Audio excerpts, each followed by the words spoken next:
In terms of your remunerations అవి ఇప్పుడు బాగా కాస్ట్లీగా ఉన్నావా ఇండస్ట్రీలో? డెఫినెట్గా కొంచెం ఉంటుందిగా, ఉంటుంది.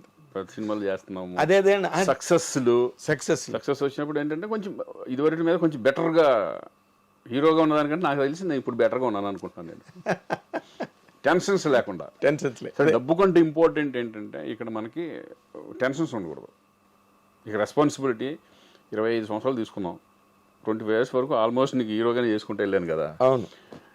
ఇప్పుడు రిలాక్స్డ్గా చక్కగా మా రోషన్ గారు వచ్చిన తర్వాత వాడు చూసుకుంటూ మనం అలా తన కెరీర్ని చూసుకుంటున్నాం. మన సినిమాలు మనం చేసుకుంటూ మధ్య మధ్యలో కోట బొమ్మలు లాంటి క్యారెక్టరైజ్ మంచి సినిమాలు వస్తే హీరోగా ఒక డిఫరెంట్ కాన్సెప్ట్లో వెళ్దాం అనే ఉద్దేశం కూడా ఉంది. 2-3 జరుగుతున్నాయి మన ప్రాజెక్ట్స్. ఓకే, నేను హీరోగా చేసేది, బట్ డిఫరెంట్ కాన్సెప్ట్ వెళ్దామని. ఓకే, కొత్తగా క్యారెక్టరైజేషన్ కొత్తగా ఉండాలి, మన పర్ఫార్మెన్సెస్ కానీ మనం సోలోగా మనం, ఎందుకంటే ఇప్పుడు ఓటీటీలు వచ్చినాయి కొంచెం అడ్వాంటేజ్.